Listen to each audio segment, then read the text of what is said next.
আচ্ছা বলুন, এখন আপনার জন্য আমি কি করতে পারি? ভাইয়া আপনি কোথায় আছেন? আমি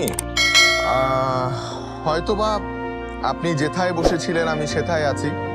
আমি আসছি, প্লিজ প্লিজ। ঠিক আছে, কিন্তু এই বসে থাকতে থাকতে যদি পা কামড়ে ধরে তাহলে কি দাঁড়াবার সুযোগ আছে?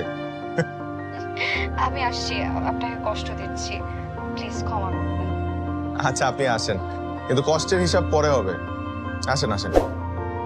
আসছে মেয়েটা ফোন নিতে, একটু অপেক্ষা করতে হবে। তুই থাক, আমার এখনই বেরোতে হবে। এই দাঁড়া, থাক না কিছুক্ষণ, মেয়েটা আসুক তারপর একসাথে যাই।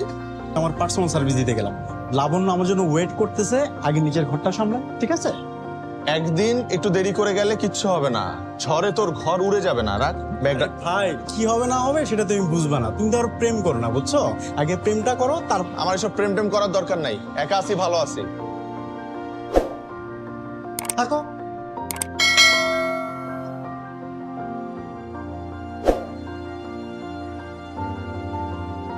আপনি মনে হয় কাউকে খুঁজছেন।